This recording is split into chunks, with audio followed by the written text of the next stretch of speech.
नारायण नारायण नारायण नारायण।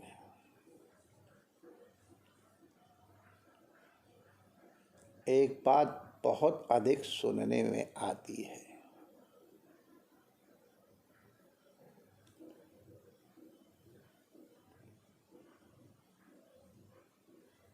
मुख में राम बगल में छुरी।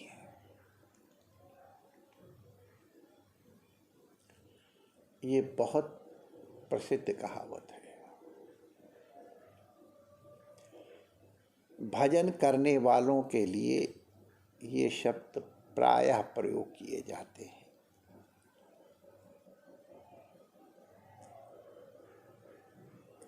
लोग पूछते ऐसे माला फेरने से क्या लाभ है, ऐसे कथा सुनने से क्या लाभ है, ध्यान पूजा आदि करने से क्या लाभ है। ये आक्षेप प्रायः सुनने में आते हैं।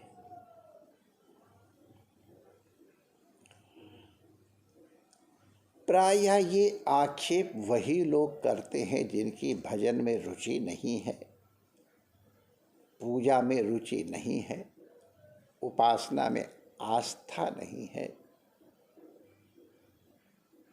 श्रवण में अभिरुचि नहीं है। ऐसे लोगों को उपेक्षा की दृष्टि से देखना चाहिए साधकों को। हमारे साथ कोई एक ऐसी घटना हुई थी जिसके कारण हमारा मन दुखी था। तो हमने अपने गुरु महाराज से कहा, मथुरा आश्रम की घटना है, महाराज श्री लेटे हुए थे, अस्वस्थ थे। महाराज जी, मेरा मन बड़ा दुखी है, आप अगर हमारे मन के दुख को समझ रहे हैं तो हमारा समाधान कर दीजिए। मैं उंगली से वो जगह दिखा सकता हूँ जहाँ मैं बैठा था। उंगली से वो जगह तो दिखाई पड़ रही, तखत लगा हुआ महाराज श्री का अभी भी। और संभवतः स्वामी भजन दास जी उनकी सेवा में थे। तो मैंने देखा महाराज जी उधर मुँह करके लेटे थे, इधर की तरफ मुँह करके बैठ गए और मुझसे पूछते, बेटा मनीराम ठीक है ना? ये उनके शब्द थे, मनीराम ठीक है ना? तो हम तो तैयार ही से बैठे थे। मैंने कहा, महाराज जी थोड़ा ऐसे मन में क्षोभ हो रहा है। तो उन्होंने बड़ी अनुभव की बात कही। अब इतने प्राचीन भजन किए हुए महापुरुष थे, भगवत साक्षात्कार कृत महापुरुष। उन्होंने कहा, देखो बेटा, अगर जो आक्षेप आपके ऊपर लगाया जा रहा है वो यथार्थ है या आंशिक रूप में भी यथार्थ है, तो उनको अपना हितैषी समझो, जो आपको आपकी त्रुटि से अवगत करा रहे हैं, और उस त्रुटि का निवारण कर लो। यदि तुम्हें वो त्रुटि नहीं है जिसका आक्षेप वो आपके ऊपर लगा रहे हैं, तो आप उसकी उपेक्षा कर सकते हैं। और वैसे निंदा के द्वारा आपके पाप का प्रक्षालन तो हो ही रहा है। इसलिए जो तुम्हारे विषय में इस तरह की बात कह रहा है, कह रहे हैं, उनको अपना हितैषी मानो और उनके प्रति अपने हृदय से द्वेष की भावना सर्वथा निकाल दो। ये बैर की आग बहुत बुरी होती है, अंतःकरण को दग्ध कर देती है। भजन पूजन नष्ट कर देती है। दोष दर्शन मत करो। क्योंकि एक अपना स्वभाव भी बना लो। कोई व्यक्ति चाहे कितना पापी क्यों न हो,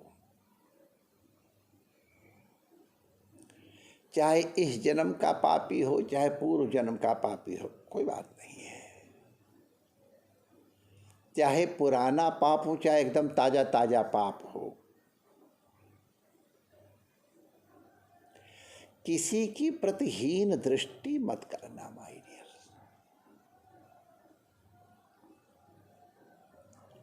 क्योंकि जो पाप करने वाले हैं उनकी भी भगवान के यहाँ सुनवाई है।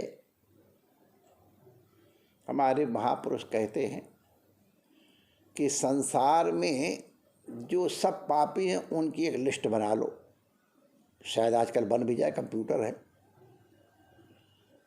उनमें जो 3 सबसे बढ़िया पापी हों उनको अलग छांट लो। उनमें भी ग्रेडेशन कर लो, आखिर सब में को तारतम्य तो होगा ही।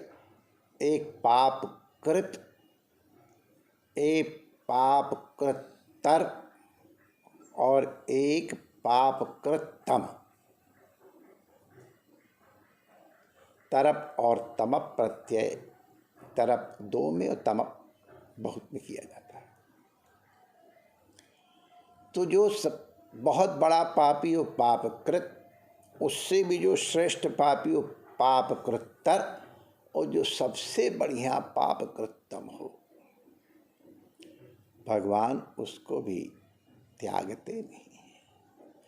कभी उसके विषय में ये भावना ना लाओ कि इसका तो कभी कल्याण होएगा ही नहीं। अरे गीध की योनि कितनी नीच योनि है, उनका भोजन कैसा नीच है, लेकिन ऐसे गीध की भी वो गति होती है जिसको बड़े बड़े योगी भी याचना करते हैं। गणिका का कृत्य कितना प्रातीतिक रूप से जघन्य है।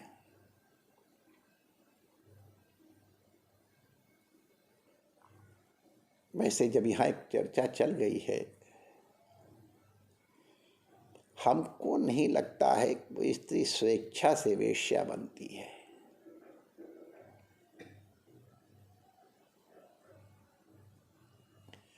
उसे समाज बनाता है। ऐसी परिस्थितियां समाज में उत्पन्न की उस बेचारी को।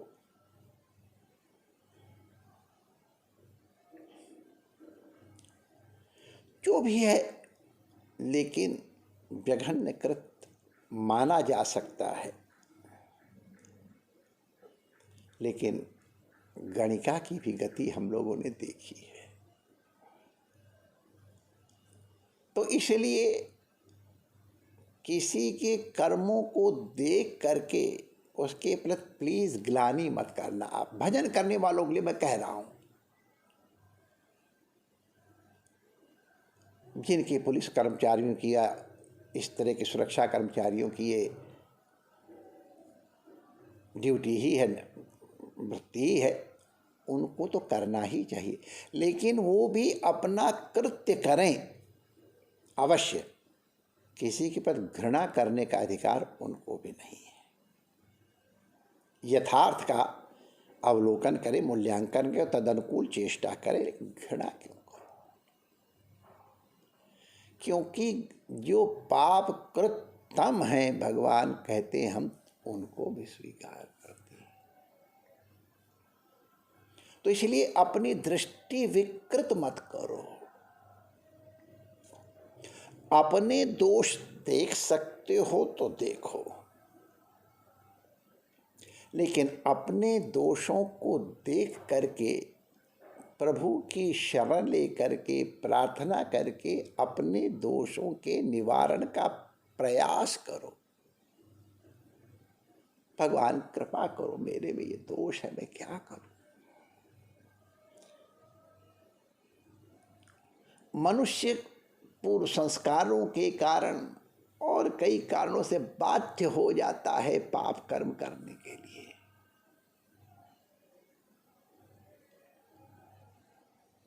बाध्यतावशात पाप होते हैं, पैदा होती कोई पापी नहीं होता है।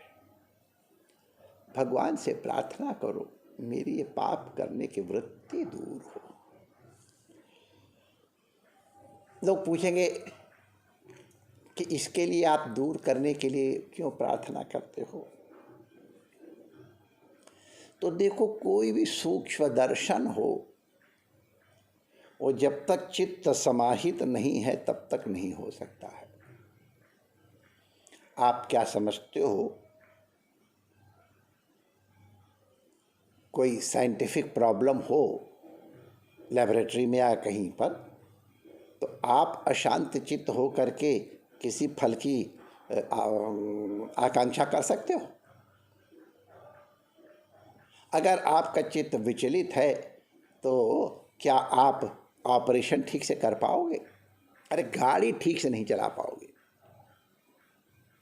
तो इसलिए अगर इस तरह की स्थिति हो तो उनके लिए भगवान से प्रार्थना करें, और धीरे धीरे मनुष्य अपने ऊपर नियंत्रण करने में सक्षम हो जाता है। यह हमारा अनुभव है। प्रयास करो, निश्चित प्रयास करो। तो एक चीज़ ध्यान रखो, किसी दूसरे के विषय में ग्लानि की भावना कभी मत करना, नीच भावना नहीं करना। ये कितना नीच है, इससे तुम्हारी हानि है, तुम्हारे भजन की हानि है।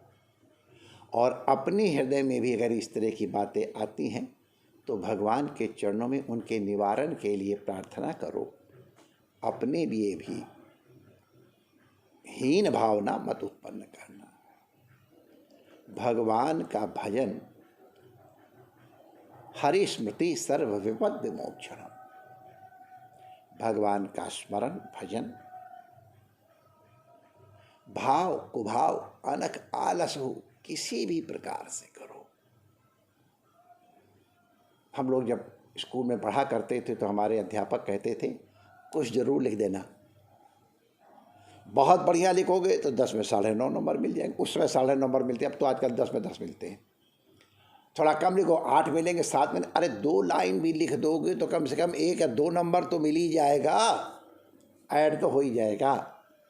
उसी तरह भाव से करो, भाव से करो, अलग से करो, अलग से करो। भजन जरूर करो। दूसरे क्या कहते हैं उनकी निंदा स्तुति को न देख करके अपना कर्तव्य समझ अपने लिए भगवान के अपने बन करके भजन करो, तुम्हारा कल्याण होगा। जय श्री कृष्ण।